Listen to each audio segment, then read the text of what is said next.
2 years ago that our boys from Jefferson left for training. Although we hated to see them leave, we were a little proud that ours was one of the first National Guard companies to be called up. There were 103 of our boys in the outfit, so it was quite a chunk out of our small population. We had a little parade for them, and mothers cried a bit, but we all thought nothing had happened to them. This wasn't our war. The chaps wouldn't dare attack us. Hitler couldn't cross the Atlantic. The boys went to camp and drilled and trained with their old equipment and wrote cheerful letters home about how they could whip anybody when they got their guns. But after a few months, they were a little better trained than the rest of the companies, so they were loaded onto transports and sent out to the Philippine Islands, 5,000 miles across the Pacific Ocean. They arrived safely and soon settled down to life in the tropics. Then came the stab in the back.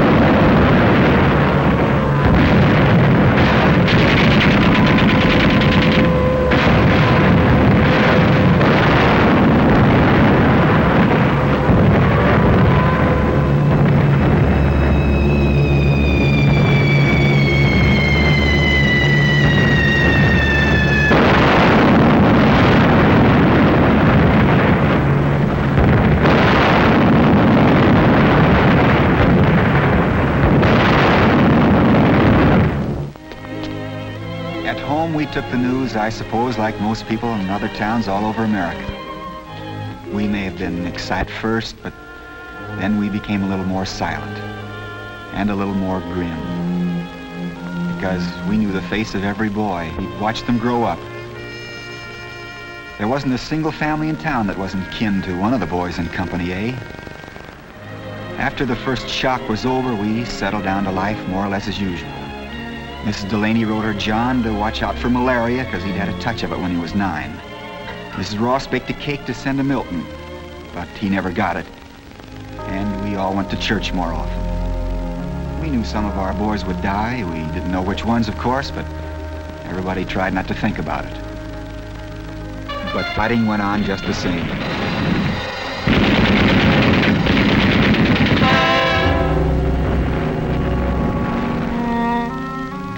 One night, last winter, came the first telegram from the War Department. Alton took it off the wires just before closing time. It was for Mr. and Mrs. Todd, who lived on a farm just outside town.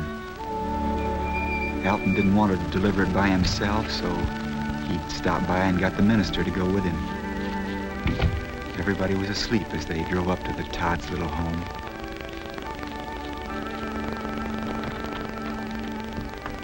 Mr. Todd is over 60, and the missus is not much younger.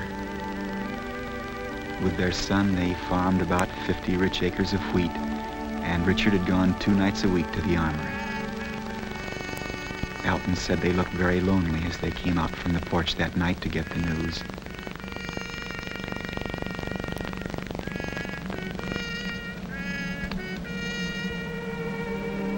The minister read the telegram aloud. Your son, Richard Todd, killed in action. For a day or so, everybody resolved to buy more bonds and to work harder. But the Todds lived on the edge of town, and we didn't see them very often, so we lapsed back into our old ways a bit. We laid off at the factory for a day, wasted our tires, skipped a week on our bonds. We felt like most other towns. The war was a long way off. But the war was to come even closer to us. Manila was evacuated and bombed.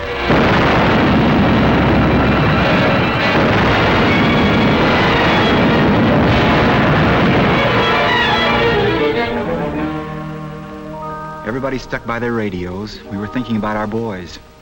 So Christmas came and went, and everybody tried to have a good time thinking about the next Christmas when the boys would be back. Their letters all said, "Don't worry, Mom," or We're doing all right in this scrimmage. And we had our heroes to celebrate, too. We learned that Steve Johnson, one of our young lawyers, had led the boys in an attack that netted 60 Japs. Everybody congratulated Mrs. Johnson, and it was really something to talk about for a few days. But then the retreats began. We knew that things must be getting worse because their letters were getting more cheerful. The boys were trying to keep our spirits up. There were more telegrams. There was one for old man Landry about his grandson Jamie, who'd been an orphan. One for the Whites and the Greenbergs, and two for the Dunlaps. The two Dunlap boys had always stuck together. The war was certainly getting closer to us now. We were in the middle of America. We couldn't be bombed. But there was a war right here on our front step.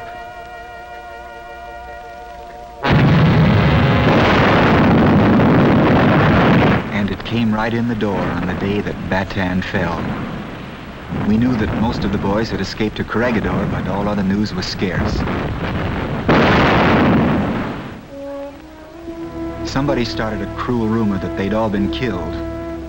Though we tried to stop it, people picked up scraps of gossip and passed them on as gospel truth. Poor Mrs. Stone was told 3 times that her boy was dead. But it wasn't true, so now she just doesn't believe any rumors, only what is official from the government. Somebody, instead of hanging out black crepe, put a flag out on the front of their house. And soon they were all over town. We were worried and proud at the same time. But now the fighting was fiercer and more deadly.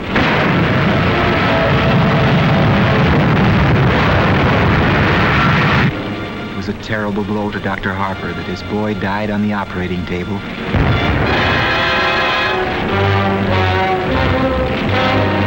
Killed by a bomb from a Jap plane. Often we got a little desperate in our thinking. How could we give them the things they needed? We wished we could take the comforts we were enjoying in our homes and carry them out to the tropics and give them to our soldiers, as we did when they were kids at the Boy Scout camp down on the river. The war was here now, right here with us, in every home in town. This was what we had to fear and what we had to fight. But we could only work a little harder and give and hope and pray. It couldn't get much worse, but it did get worse.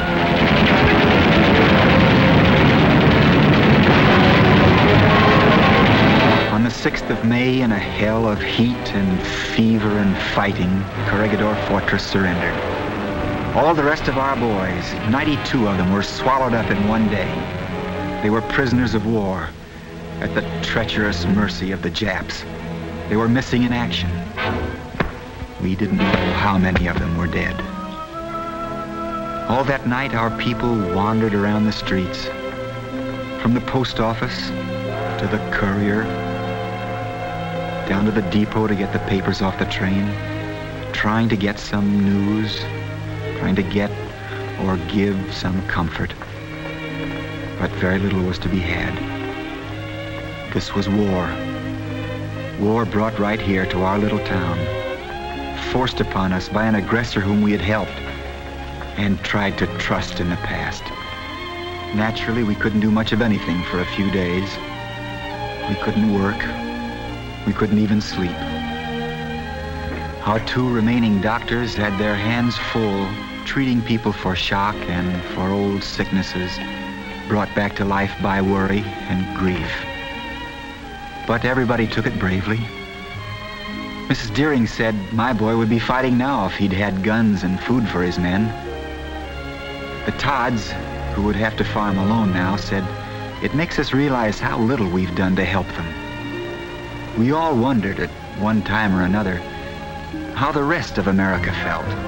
Those who had not lost sons and brothers and fathers, but just a battle. Some of us were disillusioned, and some of us were just plain mad. we tried to make some plans.